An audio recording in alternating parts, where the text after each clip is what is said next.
자, 오늘은 다시 시편 23편으로 갑니다. 시편 23편.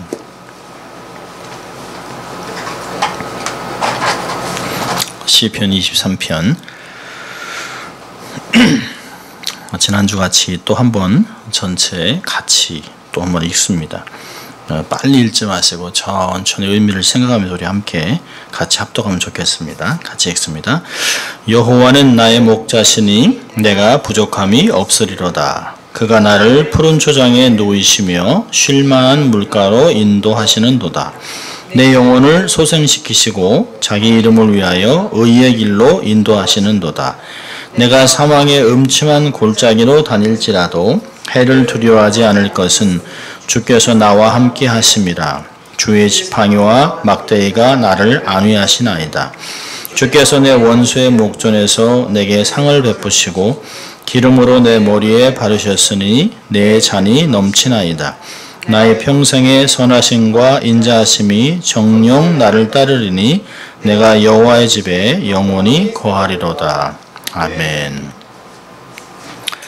오늘은 지난주는 여호와는 나의 목자, 여호와는 선한 목자 이렇게 두 번 봤고요. 오늘은 그 1절 하반부죠. 내가 부족함이 없으리로다 라고 하는 말씀으로 세 번째 말씀을 전하게 됩니다. 다윗의 고백같이 우리가 정말 여호와는 나의 목자시니 내게 부족함이 없으리로다. 이게 우리의 고백이 되었으면 좋겠습니다. 단지 그렇게 되었으면 좋겠다라고 하는 것이 아니라 이러한 고백이 실제적인 삶에서 순간순간 이게 터져나올 수 있는 어떤 환경 속에서라도 여호와가 나의 목자심이 변하지 않기 때문에 그 사실 때문에 내가 부족함이 없을 것입니다 라고 하는 것들을 다시 한번 마음에 새겼으면 좋겠어요. 여러분, 다윗이 많이 이렇게 갈리긴 합니다만 다윗이 이 시를 쓸 때는 분명히 노년기 같아요. 자기 일생을 쭉 돌아보면서 어떤 분은 중년에 썼다고도 하고 어떤 면에서는 이 모든 왕권을 다 소유하고 있었던 그런 결국은 노년이거든요. 이 노년에 다윗이 자기의 삶을 돌아보면서 이 시편 23편을 썼습니다. 그런데 다윗이 자기가 왕이기 때문에 막강한 권력을 가지고 경호원과 함께 수많은 군인들 만조백관들이 자기를 보호하기 때문에 내가 부족함이 없다 이렇게 하는 것은 아니라고 생각합니다. 또 주의 나라를 통제하고 조공을 받고 엄청난 부와 재물이 있기 때문에 별의별 물건들을 다 가져왔을 것이에요. 그래서 그가 나는 부족한 것이 없다. 내가 갖고 싶은 건 다 가질 수 있는데 내가 원하면 어떤 것도 세상 끝에 가져가서 가져올 수 있는데 내가 뭐가 부족해? 라고 그렇게 교만하게 교박한 것은 아니라고 저는 생각합니다. 자기 힘으로 모든 것을 손에 줄 수 있기 때문에 이렇게 고백했을까요? 결코 아닙니다. 여러분, 느부갓네살은 자기가 한 업적을 보고 자기가 감동을 했어요. 우와, 7대 불가사인 행인 가든, 엄청난 궁중에 꼭대기에 있는 가든을 보고 야, 이거 누가 이런 일을 하겠나? 자기에게 스스로 도취돼서 고백했어요. 다니엘서 4장 29절 39절을 보면 12달이 지난 후에 내가 바벨론 궁 지붕에서 거닐세 나 왕이 말하여 가로되 이 큰 바벨론은 내가 능력과 권세로 건설하여 나의 도성을 삼고 이곳으로 내 위엄의 영광을 나타낸 것이 아니냐 하였더니. 그거 보세요. 자기가 한 게 너무 엄청난 거예요. 내가 나는 새도 떨어뜨린다 이렇게 고백할 수 있는 그런 왕입니다. 자기 말 한마디로 사람들을 죽이기도 하고 살리기도 하고 풀무에 던지기도 하고 자기 말 한마디로 모든 걸 다 할 수 있는 사람이에요. 그러나 그는 내가 내 힘으로 라고 고백했습니다. 이건 엄청난 교만이에요. 이 말이 떨어지기 전에 하나님께서 그의 삶의 생각을 바꿔버려서 짐승같이 7년 동안 이슬을 먹게 합니다. 결국 하나님이 다스린 거죠. 7년이 지나서 자기의 생각이 돌아오니까 천지를 다스리는 하나님, 세상에 하나님은 한 분밖에 없다. 다니엘 하나님을 찬양해라 라고 얘기를 합니다. 그러니까 그러나 다윗은 그렇지 않습니다. 다윗은 교만의 고백을 한 것이 아니에요. 다윗이 하나님이 자신의 목자가 되어서 인도해 줬기 때문에 삶의 모든 영역에서 부족함이 없었다라고 고백하는 것이에요. 먹고 사는 것 그 정도가 아니라 삶 전체를 돌아보셨던 목자라고 고백하고 있어요. 사실 우리 성도들도 내가 재물이 얼만큼 되든지 건강하든지 세상이 가시적과 상관없이 주님이 목자시기 때문에 내가 부족함이 없습니다라고 고백해야 되는 것이에요. 우리는 잘 되면 좋아하고 없으면 부족하고 왜 이럴까 이렇게 생각합니다. 근데 우리가 스스로 질문을 해보는 것이에요. 나는 정말 부족함이 없는가? 부족함이 왜 없겠어요? 우리의 고백은 보면 주님이 나의 목자인 것 같긴 한데 부족한 게 너무 많은 거예요. 이것도 부족하고 저것도 부족하고 힘들기도 하고 건강도 안 좋고 내 삶에 왜 이렇게 수많은 고난이 지나가나? 그러면서 신앙생활이 녹록치 않다, 너무 힘들어 라고 고백한다는 거예요. 그게 현실같이 우리의 삶에 보입니다. 그런데 갈라디아서는 얘기합니다. 우리가 눈으로 보는 것으로 행하는 것이 아니라 믿음으로 행한다 라고 얘기했습니다. 믿음이 없이는 하나님을 기쁘시게 할 수 없다. 그분이 계신 것과 그분을 자기를 찾는 자에게 상조심을 반드시 믿어야 한다라고 히브리서 11장 6절은 얘기합니다. 모든 믿음의 사람들, 구약에 있었던 모든 사람들을 히브리서 11장이 기록합니다. 그러면서 이들은 다 믿음으로 살았다라고 얘기하고 있습니다. 아마 다윗은 믿음으로 또 자기의 삶을 전체를 돌아보면서 아마 주마등같이 휙 지나갔겠죠. 와, 뭐 어려운 시간도 많았지만 결국에는 여호와가 내 목자가 되셨구나. 부족함이 없다. 이렇게 고백하고 있는 것이에요. 자, 그렇다면 이제 우리는 한번 이렇게 보는 것이에요. 왜 우리는 신앙생활이 힘들고 부족하다고 고백하는 이유가 뭘까? 우리의 부족함의 원인이 뭐냐는 것이에요. 저는 이제 크게 세 가지로 보는데요. 하나는 결국은 교만입니다. 교만. 사실 우리 하나님의 사람들은 하나님의 자녀들 아니에요. 그렇다면 하나님의 목양을 반드시 받으면서 살아야 합니다.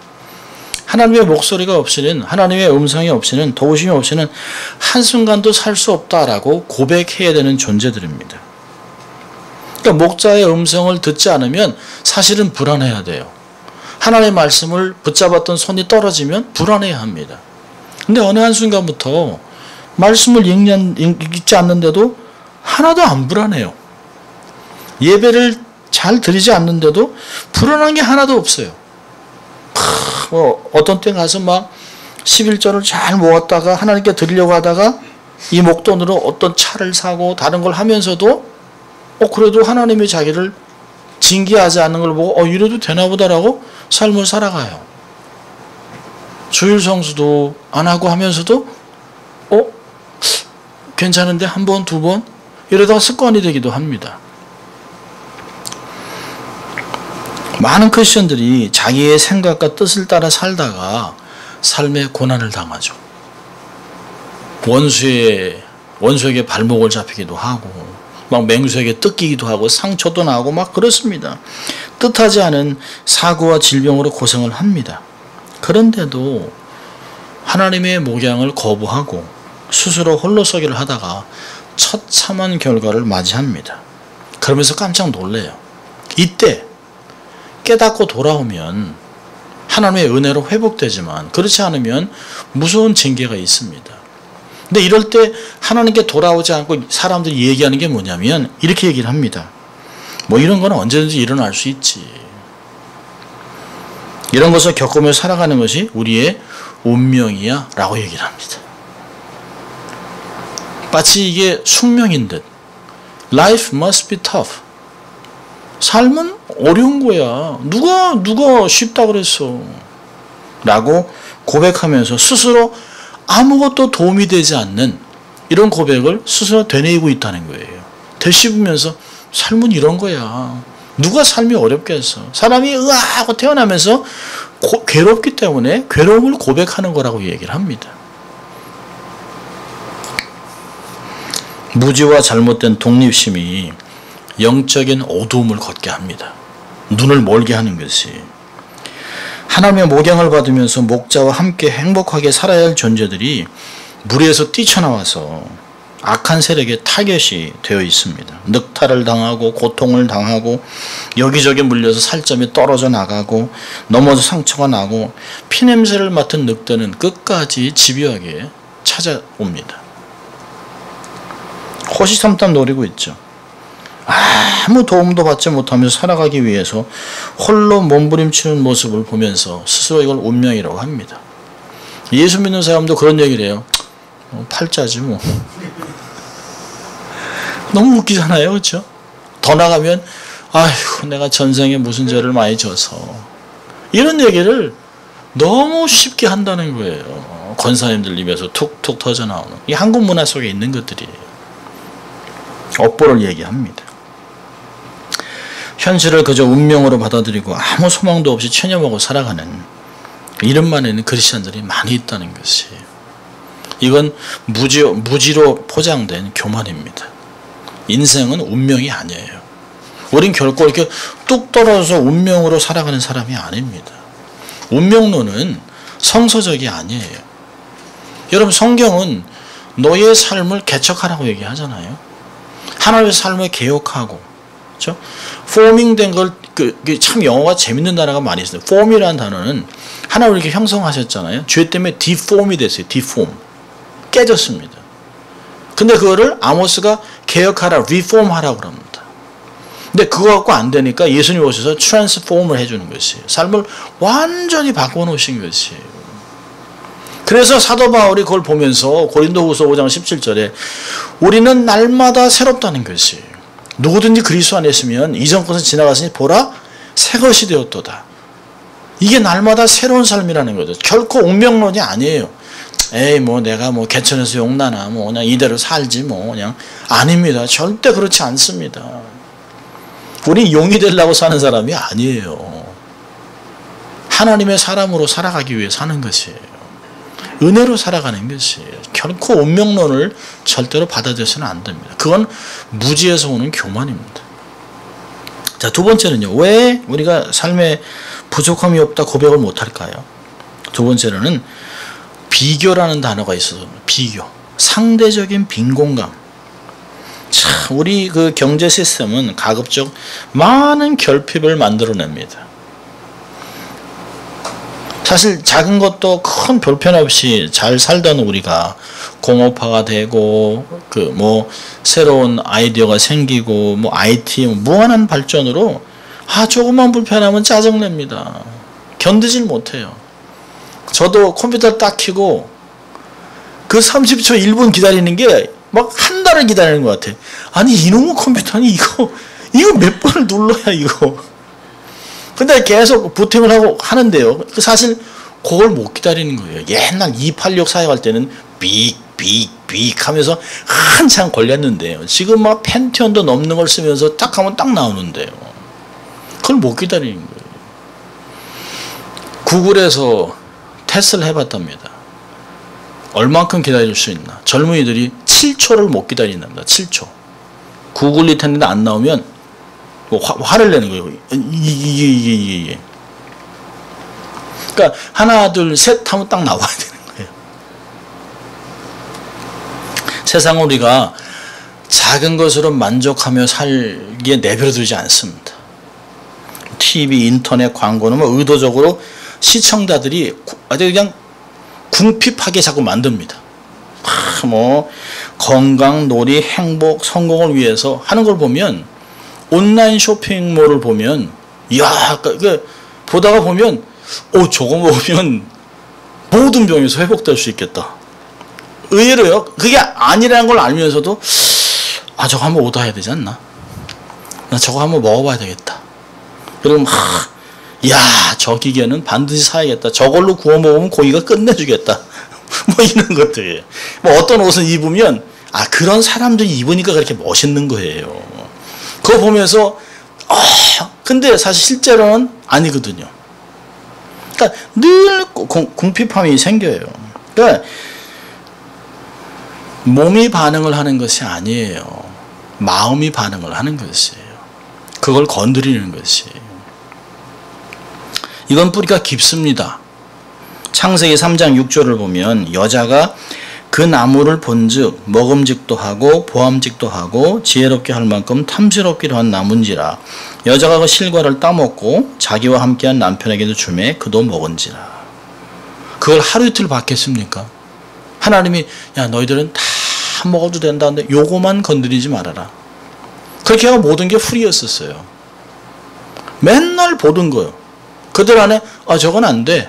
아예 지나가면서 안 돼 이렇게 알았을 것이에요. 근데 말을 딱 듣고 하니까 다시 보이는 거예요. 다시. 결핍을 창출해내고 있습니다. 이 온라인 쇼핑이. 이를 필요로 해서 수요로 바꾸는 것이 그들의 방식이에요.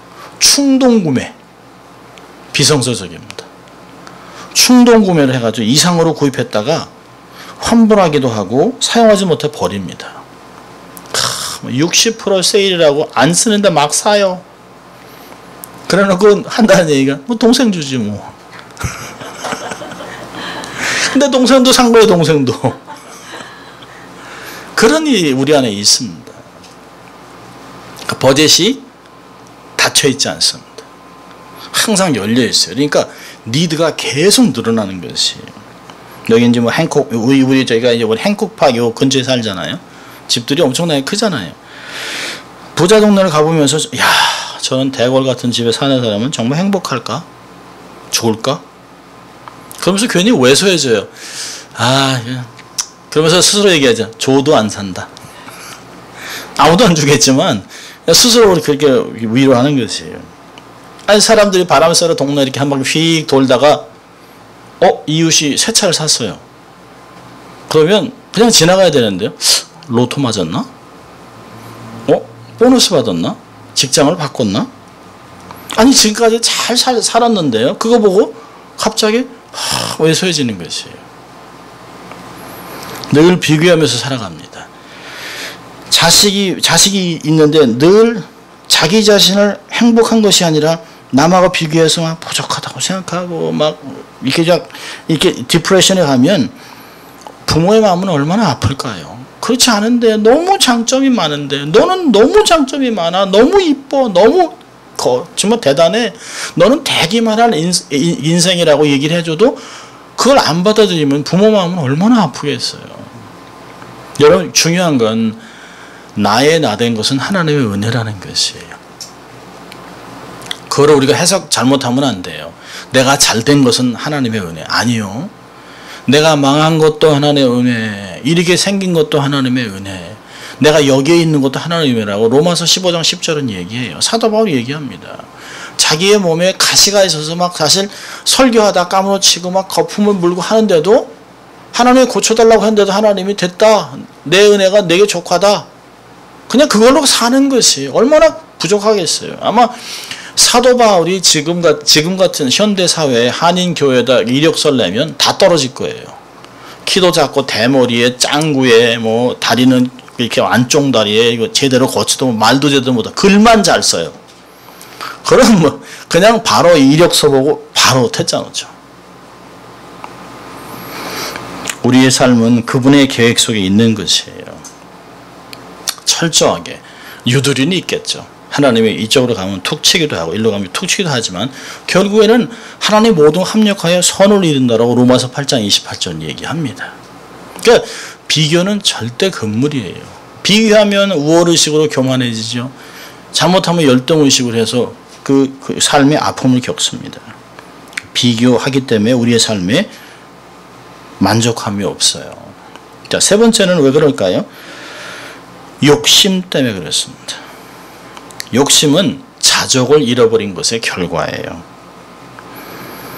여러분 1960년, 70년에 지어진 집을 보면 얼마나 집이 작은지 몰라요. 지금 집들은 그때 비하면 아마 2배 이상으로 커졌을 거예요. 그리고 이제 집을 작다고 생각해서 늘리기도 하고 그라지를 개조해서 넓히기도 하고 해서 평수를 넓혀놓은 곳이에요. 그 당시 보면 야 어떻게 이런 작은 집에 형제들이 막 같이 방을 쓰고 뭐 그냥 지지고 볶고 하면서 잘 살았는데 이게 점점 경제가 나아지니까 투베드룸에서 쓰리베드룸으로 화장실 하나에서 2개로 뭐 3개에서 화장실 4개 뭐 게다가 뒷마당에 풀장 막 그래서 1200 스퀘어피트짜리가 막 3600 스퀘어 4000 스퀘어피트짜리 단층으로 4000 스퀘어피트짜리 사는 집 장로님 봤는데 집이 끝이 안 보여요. 끝이. 근데 2분이 사세요. 속으로 이거 뭐야 2분이 이런 데서 사시나. 너무너무 안타깝습니다. 아이들도 다 떠나고 요즘 젊은이들은요 아이를 1~2명밖에 안 낳기 때문에 많아야 2명. 그러니까 큰 집이 필요 없는 거예요. 또 요즘 젊은이들 결혼 안 합니다. 결혼을 하라 해도 안 해요. 그리고서 고양이 키우고 개 키우고 그러면서 조그만 집 400 스퀘어피트 이런 데서 삽니다. 차도 안 사요. 보험료 뭐 가스비 이런 거 싫다고 우버 타고 다닙니다. 삶의 패턴이 바뀐 것이에요. 삶의 스타일이 바뀌었습니다. 큰 차고도 필요 없어요. 여러분 젊은이들이 새로 나온 아이폰 산다고 막 이틀씩 줄 서 있는 거 보면 텐트 쳐놓고 그 아래서 자고 그러는 거 보면 이해가 안 됩니다. 이해가. 그것이 마치 행복의 조건인 것 같아요. 만족이 없어요. 내가 조금만 가지면 만족하겠다. 그래 놓고서 그 폰 가지고서 하는 게 뭘까요? 폰 샀다. 그리고 이게 SNS 해가지고 올리는 거예요. 나 폰 샀다. 저희 같은 세대는 so what? 아니 5년 전에 폰도 잘 되는데 잘 터지는데 뭐. 근데 삶이 바뀝니다. 점점점 욕심은 끝도 없어요. 자족함이 없습니다. 그 야고보서 1장 15절에 얘기하잖아요. 욕심이 잉태한즉 죄를 낳고 죄가 장성한즉 사망을 낳느니라. 여러분 욕심은 나의 가능성과 미래를 약화시키는 독과 같습니다. 여러분 만약 우리가 소유한 것을 가지고 만족하고 감사하고 살아간다면 우리 모두는 얼마나 부유한 삶을 살아갈 수 있을까요?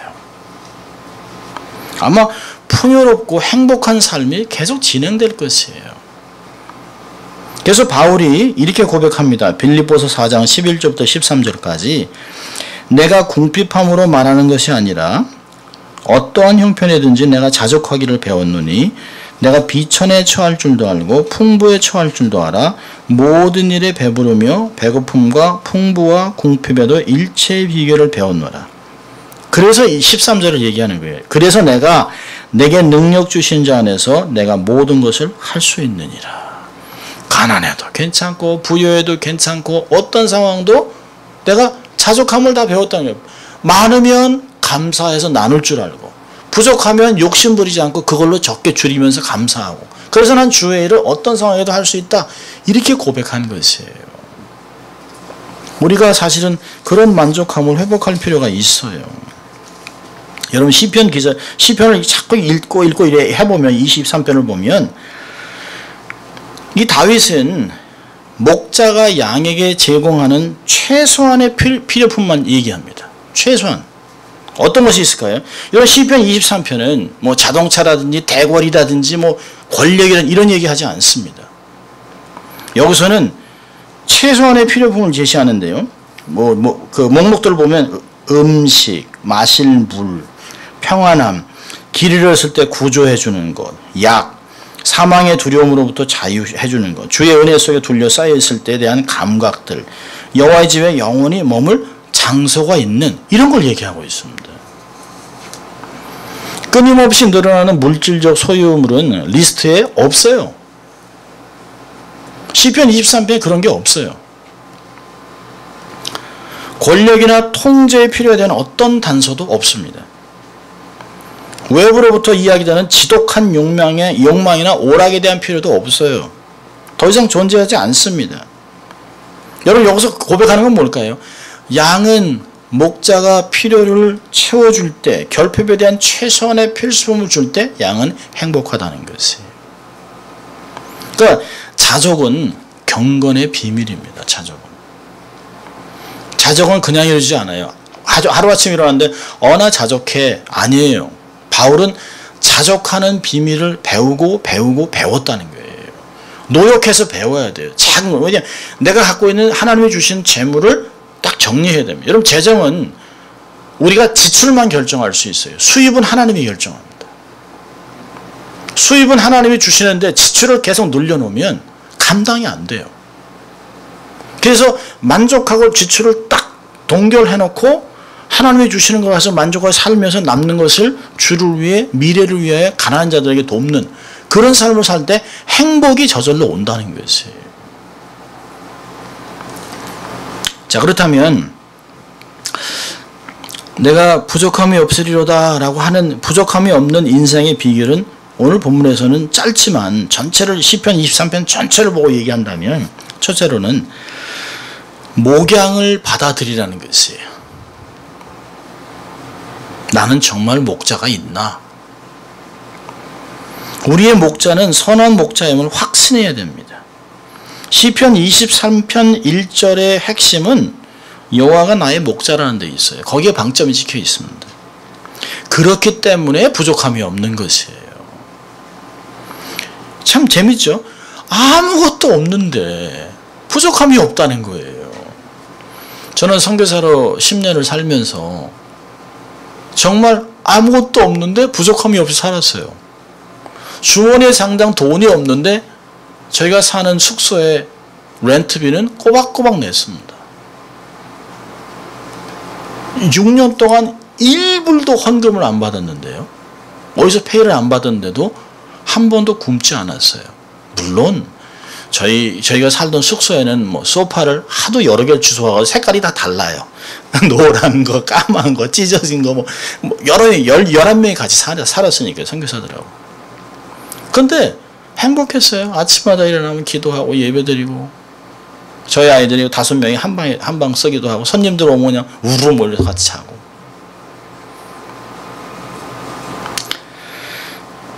아무것도 없으면서 부족한 것이 아무것도 없어요. 왜냐하면 목자 되신 여호와께서 채워주시기 때문에 그렇다는 거예요. 평안은 어디서 올까요? 만족에서 오는 거예요. 내가 만족하니까 편안한 거예요. 평안한 것이에요. 이런 다윗의 삶을 보면 그렇게 만족할 만한 그 이유가 없었어요. 사실은 절대 결핍의 순간에 절대 만족을 고백하고 있습니다. 이게 참된 경건은 절대적으로 하나님을 의탁하는 믿음이 있을 때 가능한 것이에요. 여호와 하나님에 대한 정직한 고백과 진실한 확신이 이게 위대한 경건의 시작입니다. 이 목양을 받아들이기 위해서 목자에 대해서 알아야 될 게 두 가지가 있는데, 첫째는 뭐냐면 선한 목자는 결코 우리를 몰아붙이지 않는다는 거예요. 하나님은 절대로 뒤에 서서 총 들고 앞으로 돌격! 후퇴하는 놈 죽여! 뭐 이런 그 장교들이 아니에요. 전쟁 보면 왜 장교들이 돌격! 근데 앞에서 막 총알이 날라오는데 자기는 뒤에서 돌격합니다. 물러서면 안 돼! 그러지 않아요. 여호와는 목자입니다. 그렇게 군인같이 카우보이같이 밀어나지 않아요. 양들은 절대로 목자가 앞서가지 않으면 가지 않습니다. 뒤에서 빨리 가!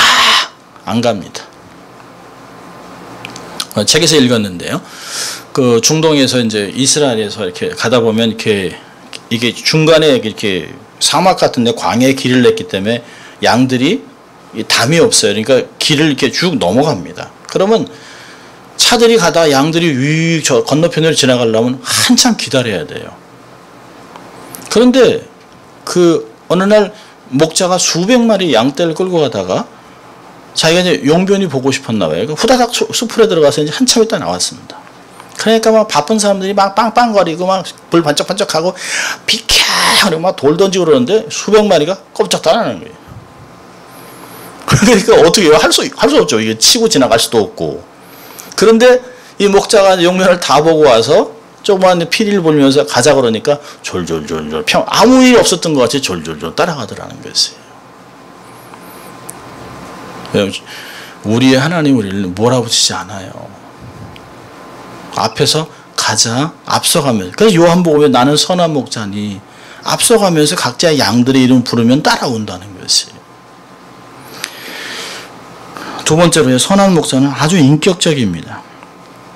여러분, 목자가 화가 났다고 해서 양들을 향해서 고함을 지르거나 욕을 하거나 발로 걸어차는 일은 없습니다. 잘못하면 즉각 몽둥이로 두들겨 패려 그러지 않습니다. 지루할 정도로 반복해서 경고를 해요. 가지 말아라, 하지 말아라. 그리고 이렇게 계속 몹니다. 웬만해서는 지팡이와 막대기를 사용하지 않습니다. 미련하고 아주 그냥 그 고집탱이 양들은 도저히 안 되고 자꾸 이탈하면 다리를 부러뜨린답니다. 계속 이고 다니면 그 양이 내가 이 주인을 잘 따라다니겠구나 해서 사랑을 느끼고 나중에 주인을 졸졸졸 쫓아다니는 자식 같은 양이 된다는 거지. 특별 관리를 해요. 목자는 양을 멀리서도 알아봐야 저 귀 큰 놈, 코 큰 놈, 엉덩이 큰 놈 이런 식으로 안다는 거예요. 이름을 다 부른답니다. 얼마나 기가 막힙니까? 여러분 다윗이 썼던 시편 139편 보면 이렇게 고백해요. 1절부터 4절까지. 여호와여 주께서 나를 감찰하시고 아셨나이다. 주께서 나의 앉고 일어섬을 아시며 멀리서도 나의 생각을 통촉하시며 나의 길과 눕는 곳을 감찰하시며 나의 모든 행위를 익히 아시오니 여호와여 내 혀의 말을 알지 못하는 것이 하나도 없습니다. 여러분 이건 목자를 그대로 이야기하는 거예요. 목자를. 하나님이 나의 앉고섬을 다 알고 있다는 거예요. 멀리서도 우리가 왜 괴로워하는지, 왜 자꾸 힘들어, 왜 뻗팅기는지 다 알고 있다는 거예요. 다 알고 있다는 거예요. 나의 속에 있는 것까지 다 알고 있다는 것이. 정말 우리가 부족함이 없는 삶을 살려면 목양을 받아들여야 합니다. 목자를 잘 알아야 합니다. 자, 두 번째로는요. 그래서 선한 목자를 신뢰하고 따라야 돼요. 여러분 다윗이 솔로몬에게 유언하는 내용을 보면 생살부도 주죠. 누구는 죽여야 된다 반드시 이런 얘기도 합니다. 근데 그거보다는 역대상 28장 9절을 보면 아주 기가 막힌 말을 합니다. 내 아들 솔로몬아 너는 내 아비의 자시죠. 아비의 하나님을 알고 온전한 마음과 기쁜 뜻으로 섬길지어다. 여호와께서는 묻 마음을 감찰하사 모든 사상을 아시나니 내가 저를 찾으면 만날 것이요 버리면 저가 너를 영원히 버리시리라. 하나님을 알고 잘 따르라는 거예요. 잘 따르라는 거예요. 시편 34편도 보면 그 다윗이 이렇게 얘기합니다. 시편 34편 8절부터 10절을 보면 우리가 잘 아는 말씀이에요. 너희는 여호와의 선하심을 맛보아 알지어다. 그에게 피하는 자는 복이 있도다. 너희 성도들아 여호와를 경외하라. 저를 경외하는 자에게는 부족함이 없도다. 젊은 사자는 궁핍하여 줄일지라도 여호와를 찾는 자는 모든 좋은 곳에 부족함이 없으리로다. 내용이 비슷하잖아요. 시편 23편하고 34편하고. 놀랍습니다. 이게 놀랍습니다. 여러분 사실 다윗의 삶을 잠시만 돌아봐도요. 참 험난한 삶을 살았습니다. 구국공신으로 골리앗을 넘어뜨린 후에 엄청난 공을 세웠음에도 불구하고 사울에게 자기 장인한테 쫓겨서 13년을 집요하게 쫓아다니는 자기를 죽이려고 하는 엄청난 그 고난 속의 삶을 살아갑니다. 동굴에 숨어 살기도 하고 이슬을 맞기도 하고 또 원수 앞에서 미친 척도 하고 목숨이 경각에 달렸던 데가 한두 번이 아니에요. 이웃 나라들과 전쟁하면서 수많은 피를 흘렸습니다. 평생 자신을 따르던 요압 장군이 자기를 배신하잖아요. 자기 아들 압살롬이 자기에게 사실 죽이려고 하잖아요. 자식의 반란. 근데 그는 살아남았습니다. 그리고 시편을 쓰면서 자기 삶을 회상하면서 내가 정말 부족함이 없었다. 여러분 오늘 본문의 내용은 부족함이 없었다가 아니에요. 과거의 내용의 고백이 아닙니다. 정말 부족함 없었어. 그게 아닙니다. 그 하나님의 부족함이 없었던 삶은 지금도 진행되고 있다는 거예요. 부족함이 없으리로다. 영원히 부족함이 없을 거라고 고백하고 있습니다. 그는 평생 하나님의 선하심을 맛보고 살면서 눈으로 직접 보고 살았던 사람이에요. 다윗은. 여러분 목자와 양의 관계는 어떤 왕과 어떤 신하들의 관계가 아닙니다. 사랑과 은혜의 관계입니다. 절대로 강압적이지 않아요. 어느 목자도요. 개를 리시를 끄는 것 같이 목에 줄을 걸어서 잡아당기지 않습니다. 밀어붙이지도 않습니다. 당기지 않습니다. 무력을 하지 않아요. 큰 소리를 지르지도 않습니다. 그런데 양무리들이 자기를 사랑하는 목자의 소리를 듣고 쫓는다는 것이에요. 여기에 우리의 적용해야 될 삶의 교훈이 있다는 것이에요. 목자를 신뢰하고 철저히 따를 때 양은 행복을 누리게 되어 있습니다.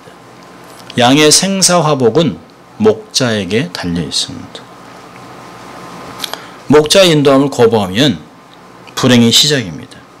목자의 음성을 거부하면요, 그걸로 끝나는 게 아니에요. 목자의 음성을 거부하면 세상의 소리가 확성기로 들립니다. 여러분, 세상의 소리가 들리면 내 마음이 요동을 쳐요. 그래서 마음이 변하기 시작하면 안 보이던 게 보입니다. 오감을 자극하는 것들이 느껴지고 보이기 시작합니다. 그리고 더 이상 교회가 재미없어요. 신앙생활 그렇게 재밌는 거 아니에요.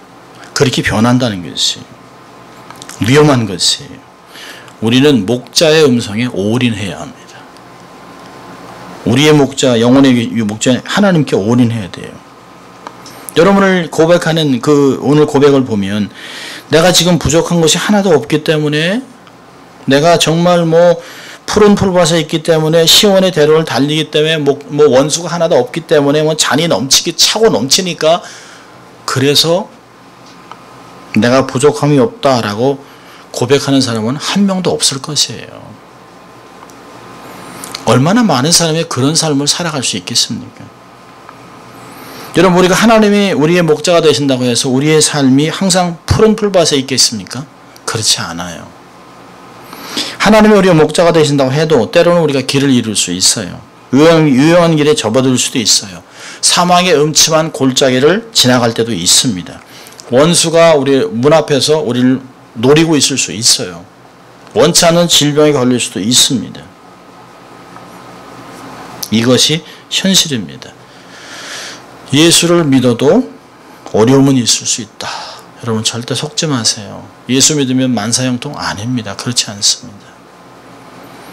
바울이 얘기합니다. 우리가 은혜를 받았는데 고난도 받으리라.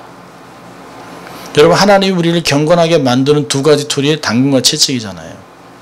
은혜와 징계, 은혜와 고난 통해서, 고난을 통해 내가 하나의 율법을 깨달았다라고 시편 119편 69절은 얘기합니다.